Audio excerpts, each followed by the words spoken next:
करवाना है तो हमें कुछ भगवान से नहीं मांगना है, पहली चीज। दूसरी कल बोली थी, फिर रिपीट कर रहा हूं, मात्र आत्मा ही आत्मा को मानना, ये भी अंधी आस्था है। इसको भी क्या कहूंगा मैं, ये अंधी आस्था है आपकी कि एक आपने एक ही चीज को पकड़ लिया। तीसरी बात क्या, भगवान से तीसरी बात बोल रहा हूं, क्या मांगना, मतलब भगवान सब करने वाले हैं, ये मानना भी अंधी आस्था है।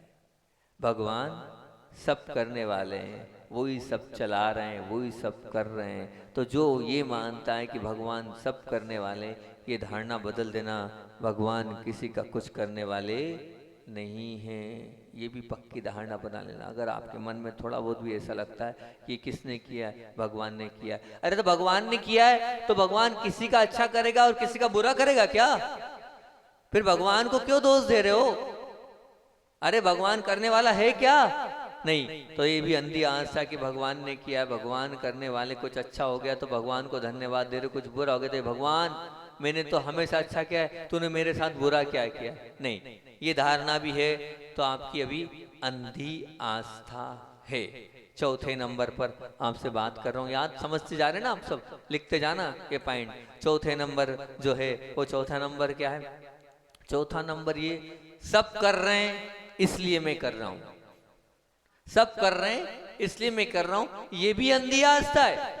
ध्यान रखना कि आप देखा देखी मत करना। पूजन पूजन क्यों कर रहे हैं पहले समझना। मैं एक ही प्रश्न हर जगह फेंकता हूं और लगभग उसका उत्तर 90% नहीं मिलता, 10% लोग दे पाते हैं। मैं पूछता हूं, बच्चों से पूछता हूं, बड़ों से पूछता हूं कि वे चावल क्यों चढ़ाते हैं, गेहूं क्यों नहीं चढ़ाते, चना क्यों नहीं चढ़ाते, अरे और भी बहुत सारे मूंग क्यों नहीं चढ़ाते? तो प्रैक्टिकली कोई बहुत कम लोग हैं जो जवाब दे पाएंगे। चलो बोलो, चावल क्यों चढ़ाते हैं? बाजू में आपके बाजू में, हाँ बोलो। और कोई हिंट नहीं करेगा? बोलो चावल क्यों चढ़ाते हैं, गेहूं क्यों नहीं चढ़ाते हैं?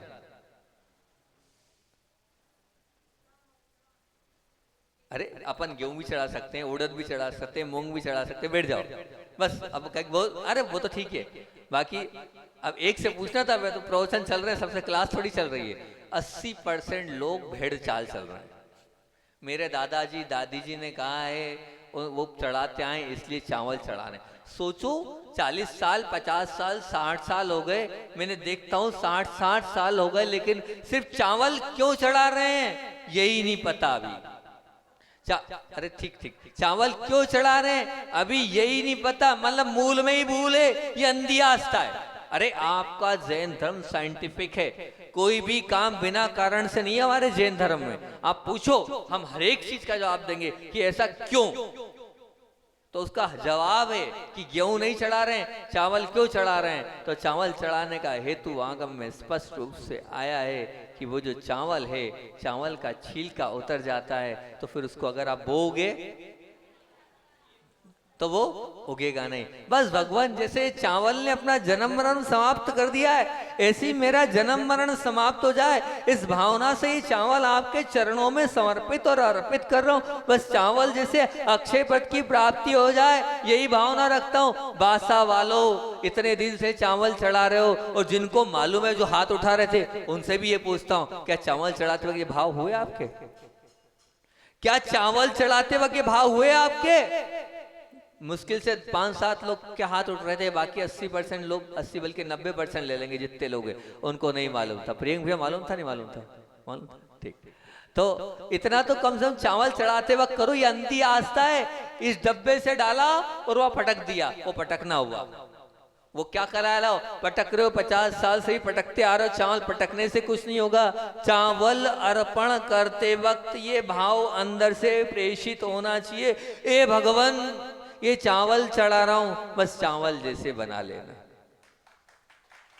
ये भाव आज तक किए हो तो ठीक, नहीं किए हो तो आज का हमारा यही नियम है कि जब जब भी अपनी मुट्ठी में ये चावल लूंगा, वो चावल चढ़ाते वक्त बस चावल जैसे बनने के भाव से चावल चढ़ाऊंगा। इतना कमिटमेंट कर दो। नहीं मालूम था कोई बात नहीं, मालूम था कर रहे हो कोई बात नहीं, नहीं तो आज से नियम ले लो, ये भगवान आपको हम वचन देते हैं, ये चावल हाथ में लेंगे और इसी भाव से, और अपने छोटे से बच्चे को भी यही सिखाएंगे और यही पढ़ाएंगे, बेटा चावल चढ़ाना, चावल जैसे बनने के लिए चावल चढ़ाना। गलती आपकी है। आपके बच्चों को इसलिए नहीं मालूम क्योंकि आपको नहीं मालूम, और आपने बच्चों को चावल तो पकड़ाते हो, लेकिन चावल क्यों चढ़ाते हैं यह नहीं बताते हो। चावल तो थमाते हो आप, बेटा चावल लेके जा मंदिर, चावल लेके जा मंदिर, बिना चावल नहीं। तो आप मुट्ठी में ये भी थमाओ तो ये बताओ बेटा अपन ये चावल इसलिए चढ़ाते हैं। हम ही नहीं बोलते तो हमारा बच्चा क्या खाक बोलेगा? बोल ही नहीं सकता। तो बस आप इतना कमिटमेंट कर लो, जब भी हाथ से चावल चढ़ाऊं तो चावल जैसी गति मेरी हो जाएगी तो निश्चित रूप से मेरा कल्याण और मेरा मंगल हो जाएगा। ये भेड़ चाल है, ये अंधी आस्था है। सब कर रहे हैं, मैं कर रहा हूँ। एक और अच्छा याद आ गया, पहले भी सुनाया था इस प्रवचन में हमने कि हम जब हमारे यहाँ चातुर्मास हुआ था पूर्णमती जी का, और बहुत सारे नाटक किए हमने, बहुत सारे नाटक किए। एक नाटक हमने यही किया अंधी आस्था वाला, तो उसमें हमने भी उसमें रोल अदा किया था। तो हम दो मित्र थे और दो मित्र जा रहे थे, और नाटक का सार 1 मिनट में बता, 2 मिनट में बताता हूँ। और जा रहे थे और जाते जाते हमने मंदिर के दर्शन करने, दो मित्र जा रहे थे और जा रहे थे तो मंदिर में दर्शन करना था। अब वहाँ चप्पल जो थी, अब वो चप्पल उतार के जा ही रहे थे, अब देखा वहाँ चप्पल तो उतार रहे हैं लेकिन उसके पहले वहाँ एक गंदगी पड़ी थी। अब वो गंदगी पड़ी थी और मंदिर के बाहर पड़ी थी। हमसे क्या करना चाहिए, या किसी का पाँव लग गया, धोती दुपट्टे वाला आ गया तो सब पूरा मामला गड़बड़ हो जाएगा। जल्दबाजी में रहते हैं पुजारी लोग तो, और वो अशुद्धि में जाएगा। चलो एक काम करो, 4 पत्थर रख दो, और 4 पत्थर रख दिए। अब 4 पत्थर रख दिए, कोई आया, नाटक था ये, एक नाटक किया था हमने, है ना। कोई आया, वो क्या हुआ, एकदम कुंकू जो भी होता है, केसर जो भी चंदन होती है वो गिर गया। अब गिर गया तो बस फिर तीसरा आया, उसने ओ भगवान आ गए यहाँ, तो बस ये तो भगवान आ गए। फिर क्या हुआ, एक ने फूल चढ़ाया, दूसरे ने फूल चढ़ाया, तीसरे ने फूल चढ़ाया, पता चला फूल के ऊपर फूल, फूल के ऊपर फूल चढ़ते चले गए। वो बन गया भगवान का अतिशय क्षेत्र बन गया, वो तो जय जयकार होने लग गई। अब उधर से फिर हम आए, हमने तो क्या है ये, क्या है? बोले भगवान प्रकट हुए हैं यहाँ, अभी तक तो कुछ नहीं था। वहाँ क्या था? भगवान था। हम वहाँ क्या था आपको बता दिया हमने, क्या था उसके नीचे, वहाँ क्या था उसके नीचे। अब किसकी पूजा हो रही है? मल की, वो भी किसके मल की? कुत्ते के मल की पूजा होने लगती। ये अंधी आस्था है। अरे पहले माथा टेकने के पहले देख तो लो कहाँ पूज रहे हैं, क्या पूज रहे हैं, किसको पूज रहे हैं, ओके क्या है उसका स्वरूप। आपने स्वरूप ही नहीं समझा और माथा टिका दिया। उसने बोला हे भगवान हुए, आपने मान लिया हो भगवान हुए और माथा टेक दिया।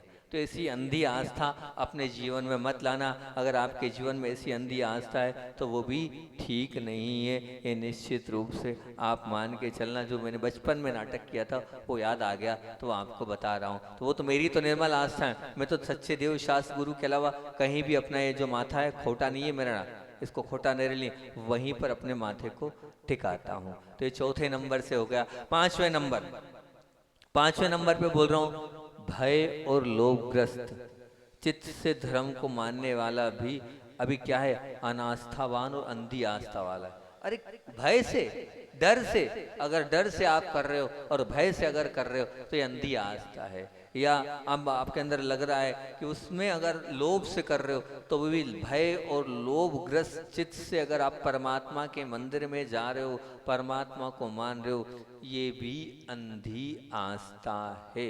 ऐसी आस्था हमें नहीं रखना जिसमें हमारे अंदर कोई भय हो, डर हो। डर से हमें नहीं करना। आप लोग मेरे डर से तो नहीं बैठ गए आज प्रवचन में, मैंने बुला लिया तो बैठ गए।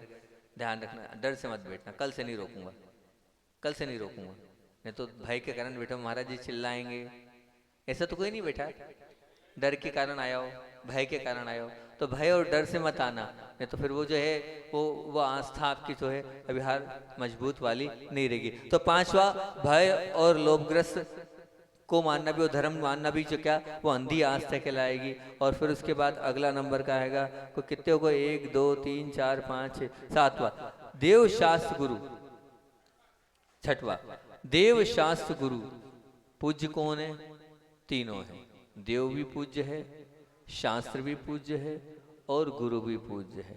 लेकिन अगर मान लीजिए आपने शास्त्र ही शास्त्र को पूजा, शास्त्र ही शास्त्र को माना, मैं किसी पंथ को आक्षेप नहीं कर रहा हूँ और ना ही उंगली उठा रहा हूँ, परंतु मैं नहीं, मतलब मेरा कोई वो नहीं है, विवाद नहीं है, लेकिन शास्त्र ही शास्त्र को मानोगे और शास्त्र को ही शास्त्र को पूजोगे, शास्त्र के ही शास्त्र की भक्ति करोगे, वो भी अंधी आस्था है। शास्त्र को मानना भी अंधी आस्था है कि हम सिर्फ शास्त्र को ही स्वीकार कर रहे हैं और बाकी चीज को ही नहीं मान रहे। अरे विचार तो करो आप, आपने शास्त्र को मान लिया लेकिन जिनने शास्त्र लिखा है उनको आप स्वीकार नहीं कर रहे हो। अरे जिनने वो बोला है उनको स्वीकार नहीं कर रहे हो, जिनने वो बोला है उसकी भक्ति आराधना नहीं कर रहे हो, तो फिर कहां से आप बताओ आपका सम्यक दर्शन टिकेगा। आपने मां जिनवाणी को तो स्वीकार कर लिया पर आपने प्रभु को स्वीकार नहीं किया, जिनके मुख से वो वाणी निकली है। तो क्या बताओ वो सम्यक अंधी आस्था है कि नहीं है? बिल्कुल अंधी आस्था है। इसे भी हम अंधी आस्था कहेंगे जो माँ जिनवाणी को ही स्वीकार करता है, बाकी दूसरी चीज को स्वीकार ही नहीं कर रहा है। वो प्रभु को मान ही नहीं रहा है, वो पूजन को स्वीकार ही नहीं कर रहा है, वो तप और त्याग को जीवन में ला ही नहीं रहा है। और 7वें नंबर पे वो अंधी आस्था है जो प्रभु को तो स्वीकार कर रहा है, पूजन भी कर रहा है वो भगवान की, और शास्त्र भी पढ़ रहा है वो भगवान के, फिर और इतना है जितना आप नहीं करते उससे ज्यादा कर रहा है। वो प्रभु की भक्ति भी कर रहा है खूब अच्छी, स्वाध्याय भी खूब कर रहा है बहुत अच्छा, लेकिन वो गुरु को नहीं मान रहा है। गुरु पंचम काल में होते ही नहीं है। अगर कोई ये बोल रहा है ये भी अंधी आस्था है, जो गुरु को ही स्वीकार नहीं कर रहा है। अरे जो रास्ता दिखाने वाले के लिए, मतलब उन्होंने नमो लोवे सब्बु साणम को गौण ही कर दिया कि पंचम काल में नहीं होता। तो वही आगम है जहां लिखा है, उसी आगम में उठाकर देख लो कि पंचम काल के अंत समय में अवधि ज्ञानी मुनिराज होंगे और आरिका होंगे, उसी में लिखा है। और आप अगर साधु को नहीं मानोगे तो वो क्या है? ये भी अंधी आस्था है। मैंने उनको देखा है, आपसे ज्यादा धर्म करते हैं वो, आपसे ज्यादा, मेरे ख्याल से ज्यादा स्वाध्याय, 4-4 घंटे स्वाध्याय करते हैं, लेकिन साधु दिखते हैं तो वो मुंह फेर लेते हैं। क्या है मुझे समझ में नहीं आ रहा, कैसी अंधी आस्था है। आपसे हमसे ज्यादा धर्म, दिन रात 24 घंटे 3-3 बजे से उठ के आत्मा आत्मा का ध्यान कर रहे हैं, पर गुरु को नहीं मान रहे, वो भी अंधी आस्था वाले हैं। और 8वें नंबर पर मैं तो ये कहूंगा कि 8वां नंबर क्या है? तो 8वां नंबर है चारित्र और चर्या में शिथिलाचार दिखते हुए भी मानना, ये भी अंधी आस्था है। फिर क्या करें महाराज जी? हम चारित्र में अगर आपको दिख रहा है कि पूर्णतः व्रत है, पालन ही नहीं हो रहा है, तो हम क्या करें? सबसे पहला कर्तव्य तो